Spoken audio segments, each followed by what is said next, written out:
Estimados amigos y hermanos, espero que este sea un tiempo de bendición, de edificación, principal y primariamente para ustedes los hermanos de la iglesia local, pero también para otros hermanos que no han tenido la oportunidad de escuchar una exposición de la confesión de fe. En tiempos pasados avanzamos bastante en este estudio, pero no de una manera que yo haya quedado satisfecho para poner estas exposiciones a disposición de los hermanos en general. Y por eso le pedimos al Señor que bendiga estos esfuerzos que hacemos por repasar estos temas y porque el Señor quiera darnos la gracia para dejar un legado bueno, sano, a otras iglesias, a otros hermanos, en lo que el Señor quiera usarnos. Gloria al Señor, pero espero que primariamente ustedes sean los beneficiados. Vamos a tomar una metodología de estudio y vamos a leer un párrafo. La confesión de fe está dividida en capítulos y cada capítulo tiene unos párrafos muy bien definidos. Cada párrafo, como es apenas natural, tiene unas aseveraciones o unas sentencias o frases también.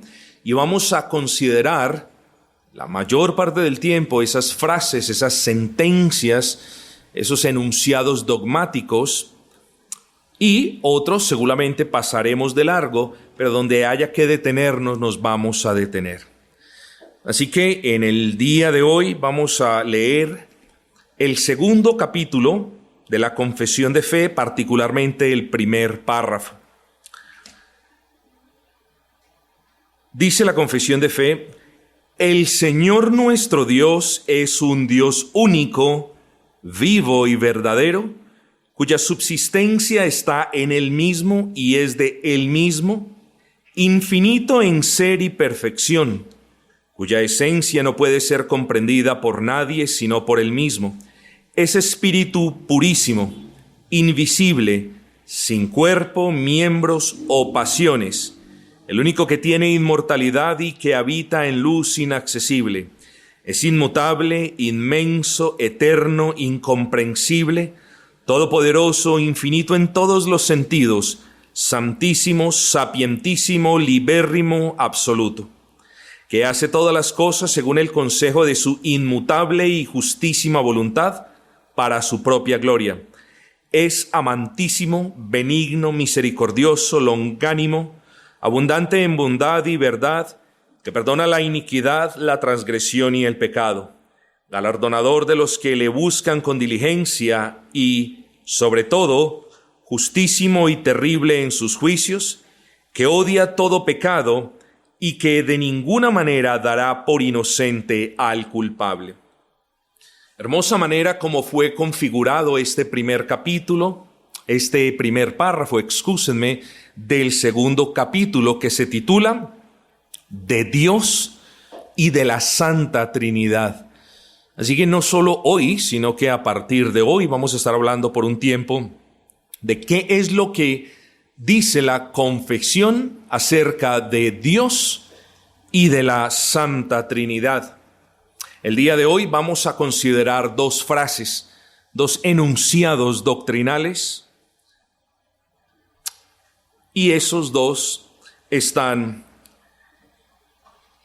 en las primeras frases. Dice: el Señor nuestro Dios es un Dios único, vivo y verdadero, cuya subsistencia está en Él mismo y es de Él mismo.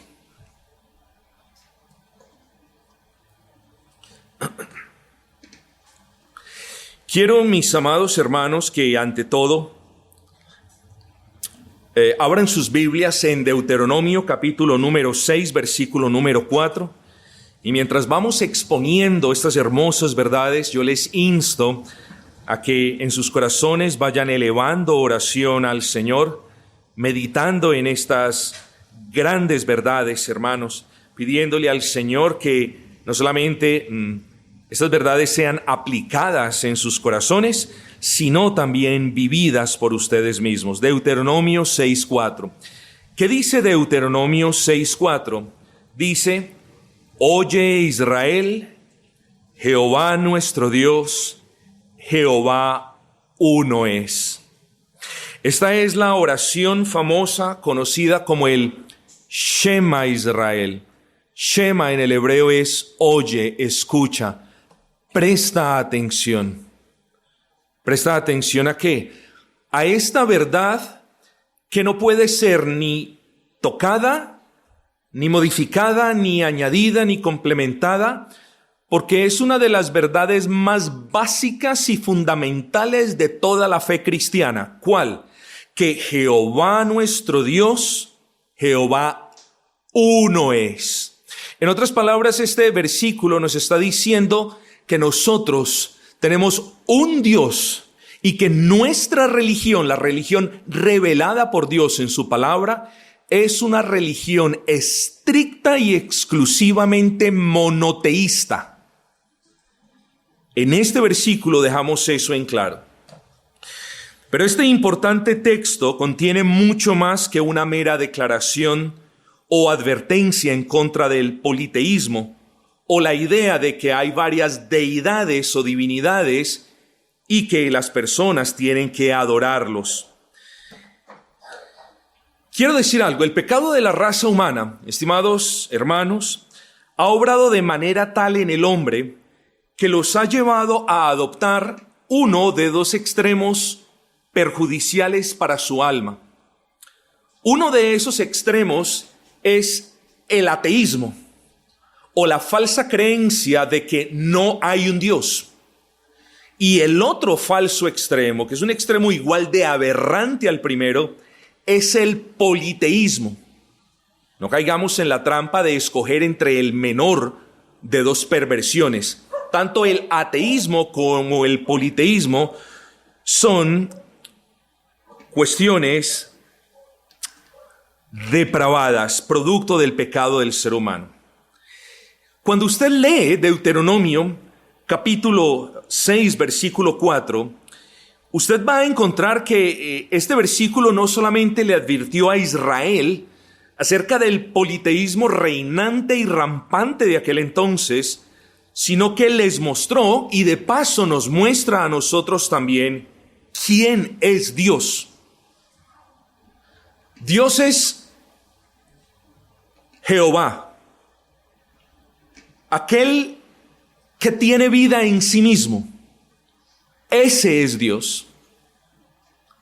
Ese que se identifica a sí mismo como yo soy el que soy, Yahweh, el famoso tetragrama.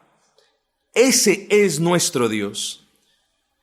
Y Dios como ese no hay ni siquiera uno solo. Y de hecho, cuando hablamos de dioses, cometemos el error de pensar que es que hay otras deidades por ahí andando y todo lo demás. No, es que no hay ningún otro Dios. Todos los dioses de los hombres son unas mentiras, son falacias que el hombre mismo ha creado o se ha inventado para satisfacer la perversidad de su corazón. Y este versículo deja en claro: Jehová nuestro Dios, Él es uno, no hay otro como Él. Así que de entrada nosotros sabemos que no hay otro Dios. El problema es, si puedo expresarlo de esa manera, conocer a ese Dios. Es el único Dios conocible, pero no hay ningún otro Dios que pueda ser conocido por el hombre. Así que este versículo nos enseña una verdad mucho más elevada que cualquier otra verdad. De manera implícita, este versículo afirma que el Señor, Dios de Israel, es absolutamente Dios y ningún otro es Dios. Este versículo nos enseña que Él y solo Él es el Dios absoluto, el Dios perfecto. Y esto es algo que vamos a repetir de una y otra manera y en varias oportunidades. Es el Dios sin causa. Nada propició a Dios, nada causó a Dios, nada trajo a Dios a existir. Él es el Dios sin causa. Y por el contrario, y me estoy adelantando a unas cuestiones, Él es la causa primaria de todo lo que pasa y sucede. Pero además de ser infinitamente superior que cualquier persona, cosa, este versículo nos enseña una verdad necesaria. Y yo quiero que usted entienda por qué es necesario.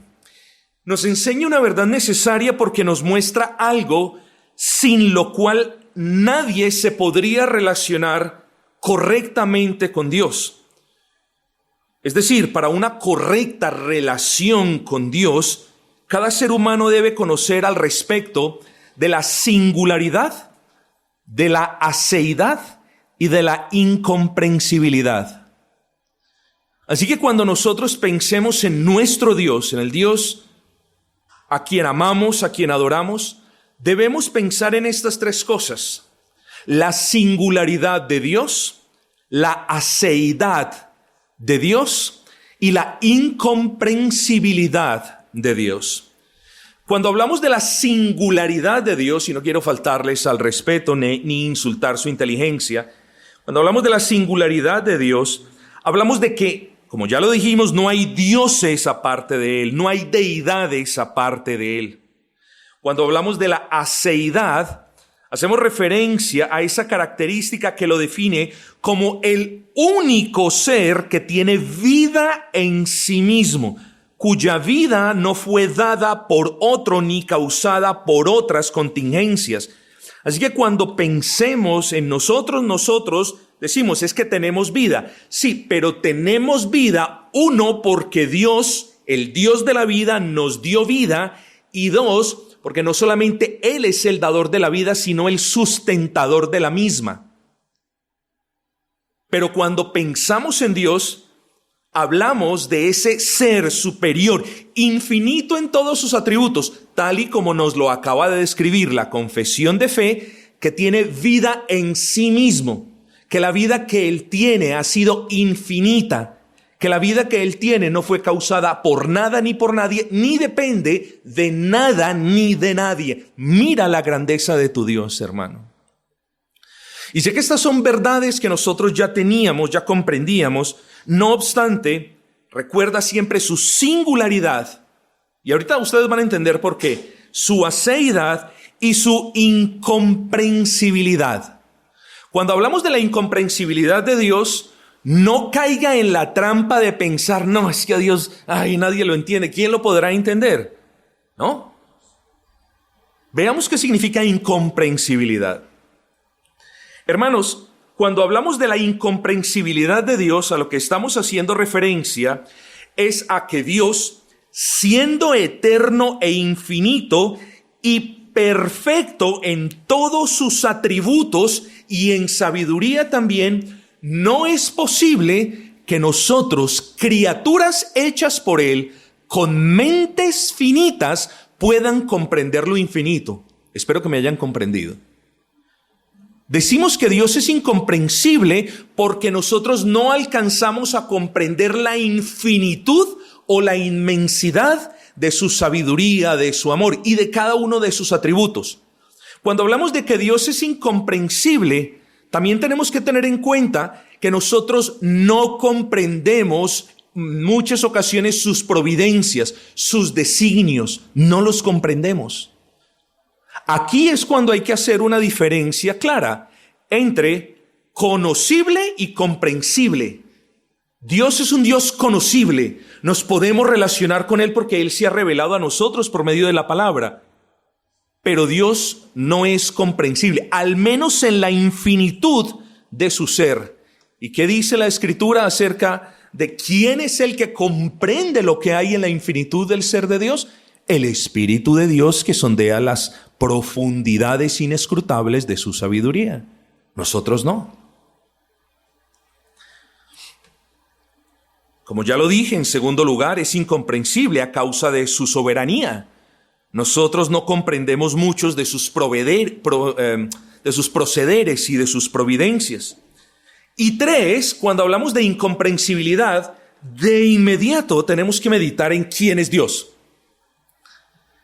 Dios es uno solo, y no obstante en esa unidad de esencia, Hay una trinidad de personas, se lo repito, no obstante en esa unidad de esencia, Dios es uno solo, lo acabamos de ver. Hay una trinidad de personas, cada una de ellas siendo diferente la una de las otras, pero cada una de ellas subsistiendo en esa unidad. Y eso, hermanos, lo creemos, lo abrazamos, pero no lo comprendemos en la plenitud de la palabra. Y aquí es donde hay que ser humildes, hermanos. Hay cosas que a Dios no le place revelarnos y hay cosas que quizás nunca comprenderemos. Y debemos estar contentos con lo que Dios nos ha revelado en su palabra. Así que al usar el término incomprensible no estamos haciendo referencia a algo extraño, algo que no podamos conocer en lo absoluto, sino que estamos haciendo, y tampoco estamos haciendo referencia a algo enigmático, secreto, oscuro. Al hacer referencia a la incomprensibilidad de Dios, repito, lo que decimos es que ninguno de nosotros, seres finitos, puede comprender al ser supremo, divino, de una manera exhaustiva, plena y absoluta. Vamos a entrar entonces a la confesión. No hay alguna duda de que nuestra confesión hace de la ortodoxia cristiana e histórica, honra esa ortodoxia cristiana e histórica. Es decir, la confesión no está saliendo a decir nada nuevo o innovador. Es algo que para muchas personas es difícil comprender. Nadie a lo largo de siglos ha dicho de que la confesión ha salido con una idea novedosa o ha hablado de una manera más grandiosa de lo que ha hablado Dios en su palabra o explica las verdades de una mejor manera. Nadie en su sano juicio puede decir eso. Lo que ahora estamos diciendo, hermanos, y esto que sirva como entremés para el banquete, es lo siguiente: que la confesión de fe esgrime la ortodoxia. Así que cuando nosotros pensemos en nuestra confesión de fe, tenemos que pensar de manera inmediata en la ortodoxia dogmática. Es decir, la confesión de fe no está saliendo con nada nuevo, no está proponiendo nada nuevo, y de hecho ahorita lo vamos a considerar. Nada de lo que dice la confesión de fe no ha sido dicho y sostenido por la ortodoxia cristiana a lo largo de miles de años. Es cierto, la confesión de fe es instituida en el año de 1689, pero simplemente compila verdades de manera sistemática que han sido sostenidas por siglos y siglos y siglos. De hecho, nuestra confesión, tanto como las otras confesiones reformadas, hace eco. Recuerden que estamos hablando de Dios y de la Santa Trinidad. Hace eco a la doctrina de la Trinidad tal y como se formuló en el Credo Niceno. ¿Qué es el Credo Niceno? El Credo Niceno, o el credo que surgió del Concilio de Nicea, fue el resultado de la lucha contra un hereje y contra sus ideas herejes. Y hago referencia a Arrio. Alguien me dice: pastor, no diga eso que no es cierto. No, sí lo sigo diciendo. Arrio es el precursor. ¿De quién? De los falsos testigos de Jehová. Lo que creen los falsos testigos de Jehová son doctrinas herejes, son doctrinas arrianas. Bueno, ¿qué sucedió? Que en el credo, en el concilio de Nicea, en esa reunión que hubo allí en esa ciudad, este Arrio fue confrontado por un grupo de creyentes o por multitud, digo representadas en un grupo de creyentes, porque este Arrio enseñaba que Cristo no es el Hijo de Dios. Y además de esto, las implicaciones que se derivan de esa afirmación son gravísimas. Arrio decía que no es el Hijo de Dios, sino que fue la primera creación de Dios. Es decir, que Jesucristo es un ser creado y no el creador. Hermanos, nuestra confesión de fe toma, sí, la pule un poco, pero toma el credo niceno que tuvo lugar en el año 325 después de nuestro Señor, toma esa declaración dogmática y la asienta en la confesión en su segundo capítulo. Y vuelvo y les insisto, porque esto lo tenemos que defender con mansedumbre, pero con firmeza. Cuando hablamos de confesión de fe, estamos hablando de una confesión ortodoxa en doctrina. Aquí no hay nada novedoso, no hay nada nuevo, no hay nada innovador, etcétera, etcétera. Tengamos eso en mente, pues. Dice la confesión de fe, el Señor nuestro Dios es un Dios único, vivo y verdadero. Cuando hablamos de que Dios es único, hermanos, no solo esto quiere decir que no hay otro Dios. Punto número 1. Cuando hablamos, repito, de que Dios es único, no solamente afirmamos, 1, de que no hay otro Dios. 2, no solamente estamos diciendo de que no hay otro Dios como Él, sino que cuando la confesión afirma que el Señor nuestro Dios es un Dios único, a lo que estamos haciendo referencia es a que la confesión de tajo descarta la posibilidad de que exista otro Dios en lo absoluto. Y en esto tenemos que ser tajantes, hermanos. ¿Por qué? Porque ustedes han escuchado en sus rondas de evangelismo que dicen, no. Dios es uno, tiene muchos nombres, pero Dios es uno solo. Señor, usted tiene realidad, usted tiene razón. Dios es uno solo, pero ese Dios único, ese Dios vivo y ese Dios verdadero no tiene muchos nombres. ¿Sí me entienden el razonamiento apologético? Ese Dios solamente tiene un nombre y es Jehová, aquel que tiene vida en sí mismo. Y de eso nos está hablando la confesión. La confesión deja de tajo la posibilidad de que exista otro Dios. Segundo, la confesión dice que Dios es vivo. Bueno, y lo dice porque eso es lo que dice la palabra, mis hermanos. La confesión enseña aquello que Dios mismo enseña en su bendita palabra, que Él es la vida, que sin Él no hay vida, que Él es el sustentador de la vida, pero sobre todas las cosas, lo más hermoso en esta primera aseveración dogmática de la confesión de fe es que Él tiene vida en sí mismo. El nombre Yahweh significa yo soy el que soy, o yo soy aquel que es. En ocasiones el nombre Yahweh o Yahvé, Jehová, ha sido interpretado por eruditos hebreos como yo soy el que hace que exista todo lo que existe. Yo soy el que hace que exista todo lo que existe. Recordamos ese hermoso pasaje de la Escritura en el que somos recordados de que todas las cosas fueron creadas por Él y sin Él nada de lo que ha sido hecho fue hecho. Él, nuestro Dios, es la vida misma, el dador de la vida, el sostenedor de la vida y el único que tiene vida en sí mismo. Salmo 42:2, mi alma tiene sed de Dios, del Dios vivo. Hermanos, qué gran esperanza hay para nosotros creer y proclamar y repetirnos a diario de que nuestro Dios está vivo. Y hay implicaciones de las que vamos a hablar más adelante.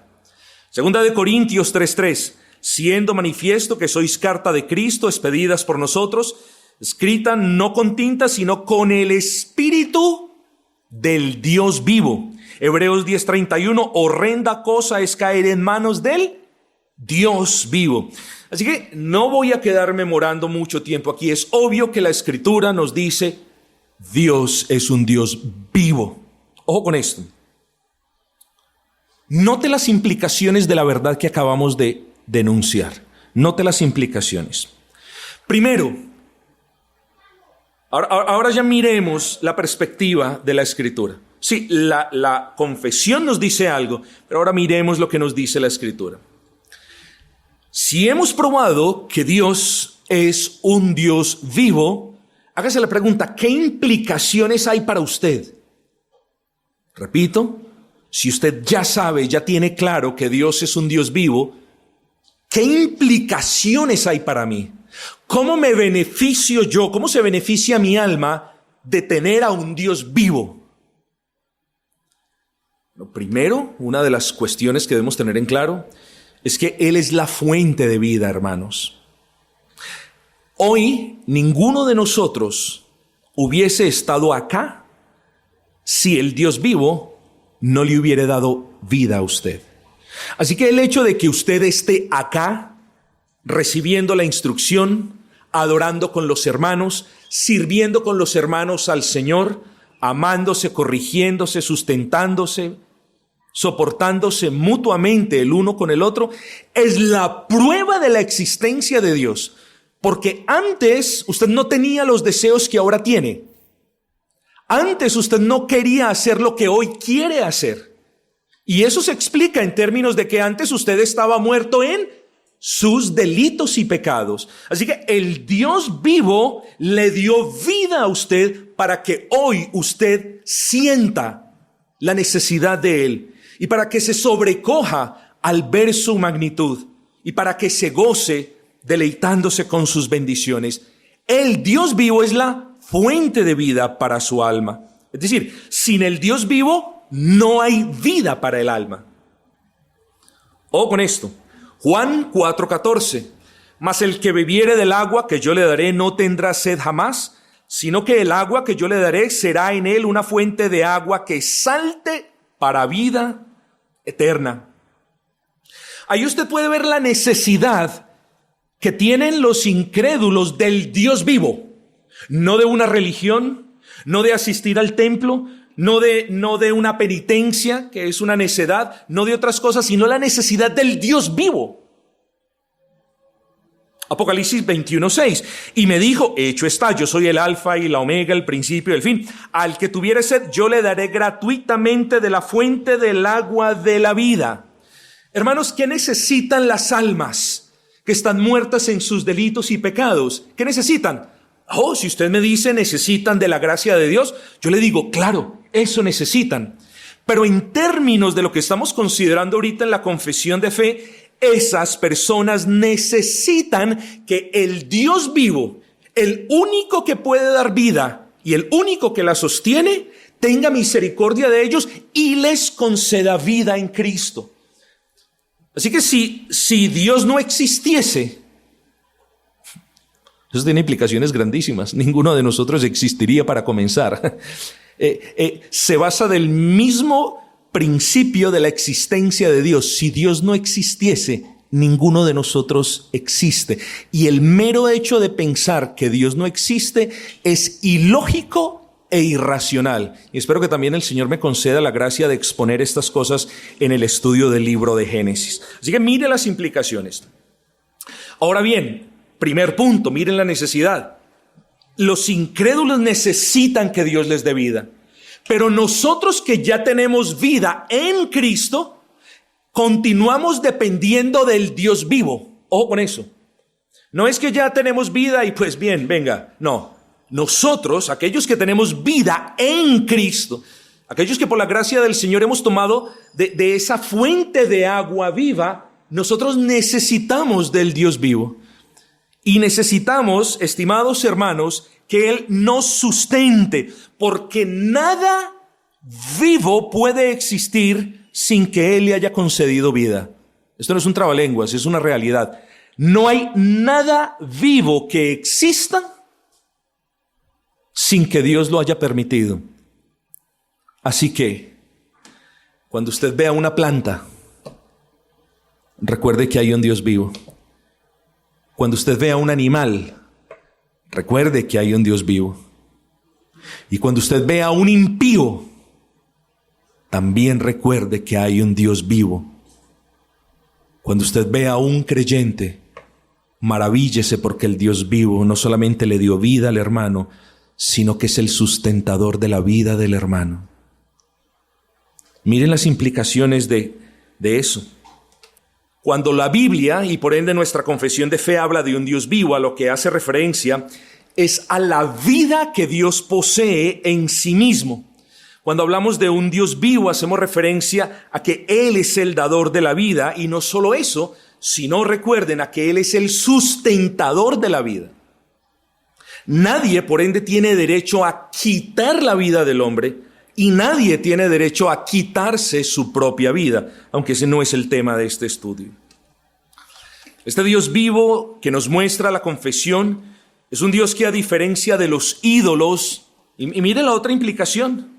Hermano, imagínese usted con un problema bien grande, con una dificultad bien grande, con una situación desesperante, agobiante, que lo tiene al borde del punto de quiebre. Imagínese usted en medio de esa situación. Y usted se acerca a una estatua de madera o de yeso o a una pintura, o lo único que usted tiene es una estampa. Dígame, ahorita dije, las cosas vivas, las maticas están vivas, los perritos también, los animales también, los seres humanos desde luego. ¿Qué de vida hay en una imagen o en una escultura o en un cuadro o en una estampa? Solamente dígame. Qué desconsuelo tan grande nosotros hoy, quienes tenemos vida, qué tristeza tan grande sentimos de aquellos que vienen con sus cargas, con su miseria, delante de cosas que no tienen vida. Hermanos, eso debería llevarnos a ser más agradecidos. Qué gozo, qué privilegio el que nosotros tenemos, hermanos, de que, a diferencia de los ídolos de madera y de yeso y de piedra, que tienen ojos y no ven y que tienen oídos y no oyen, Salmo 135:15, nuestro Dios sí existe. Y no solamente existe, hermanos, sino que Él es galardonador de todos los que le buscan. Eso es lo que nos dice Hebreos 11:6, porque es necesario que el que se acerca a Dios crea que le hay, es decir, crea que existe, y que ese Dios que existe es galardonador de todos los que le buscamos. Qué gran consuelo tenemos nosotros, hermanos. Qué gran consuelo tenemos nosotros de que el Dios vivo se haya apiadado de nosotros para darnos vida. Y qué grandes implicaciones también, hermanos. Como nos decía ahora el versículo de Hebreos. Y no solamente qué gran bendición, porque en ocasiones algunos creyentes se enfocan en la bendición, en el favor, pero no en sus responsabilidades. ¿Y qué nos dijo Hebreos ahora? Sencillo. Tengamos cuidado de no caer en manos del Dios vivo. Hermanos, pero Dios es verdadero, único. No hay nadie como Él, no hay otro como Él, vivo. En nadie más está la vida sino en Él, y nadie puede dar vida sino Él, pero el Dios verdadero. Eso es lo que nos dice la confesión. Este punto en realidad no necesita ser explicado de manera detallada, pero yo quiero que recordemos cuestiones básicas que son importantes. En primer lugar, escuche esto por favor, el Dios verdadero es una verdad absoluta que no exige ser demostrada. Claro, nosotros queremos hacer una apología, una defensa de la fe cristiana que honre a nuestro Señor. Eso lo queremos hacer, ¿no es así? Pero la existencia de Dios no demanda ser demostrada. ¿Usted sabía eso? La palabra de Dios, Dios en la palabra no dice, miren por favor, miren esto y entonces entiendan que yo soy Dios. Por favor, préstenle atención a esto para que ustedes por fin puedan comprender. No, la palabra de Dios comienza diciendo, en el principio, Dios. Ya, eso es todo, suficiente. Dios no necesita probar su existencia a nadie. ¿Usted sabía eso? La existencia de Dios no necesita ser probada ni demostrada. Dios existe y eso es suficiente, hermanos. Si Él mismo se revela como tal, ningún ser humano puede decir lo contrario. Si Él dice, yo soy el Dios verdadero, no importa qué digan los ateos ni los politeístas, no importa. Porque nada de lo que ellos dicen o piensan afecta la existencia de Dios. Hombre, sí nos llena de celo santo, pero en realidad nada de lo que dicen o piensan o hacen los impíos afecta la existencia de Dios. Dios no existe. Cuidado, nos afecta más a nosotros, nos duele más a nosotros, pero nada cambia la realidad de que Él es un Dios verdadero. No importan las calumnias que las personas digan de Dios, y calumnia es todo aquello contrario a lo que Dios o a la manera en la que Dios se ha revelado en su palabra. Nada de las mentiras de los hombres afectan la veracidad de Dios. En segundo lugar, el hecho de que Dios sea verdadero, cosa que la Escritura asume, nos debe dar la confianza de que todo lo que Él dice de nosotros y de Él mismo es cierto. Aquí juega la fe, hermanos. El ateo tiene fe en muchas cuestiones mucho más que las nuestras. Y la fe de los ateos demanda penitencias de ellos, mientras que nuestro Dios se relaciona con nosotros por medio de la fe que Él nos ha dado.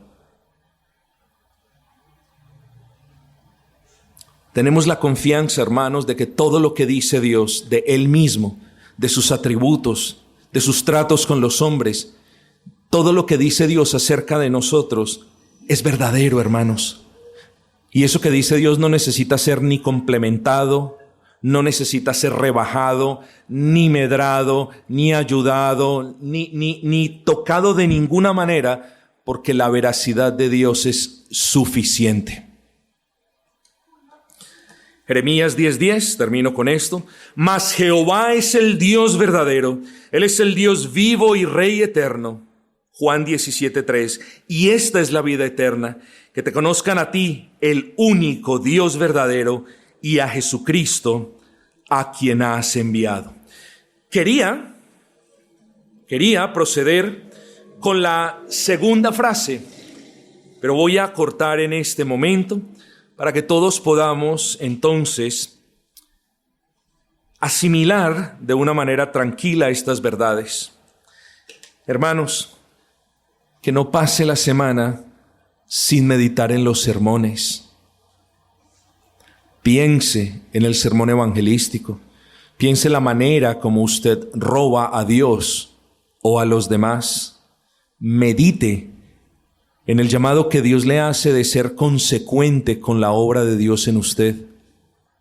Piense en la humildad, en la mansedumbre. Mire las veces que usted no ha soportado con paciencia y con amor a otros hermanos. Acepten la invitación, vengamos arrepentidos delante del Señor y cobremos ánimo y fortalezcámonos para sobrellevar las cargas los unos de los otros. Y ahora no se le olvide de que nuestro Dios es único, no hay nadie como Él, es vivo, en Él está la vida y es el dador de la vida y es verdadero. No hay nadie que cumpla estas características. Dios es nuestro Dios, el único Dios vivo, el único Dios vivo y verdadero.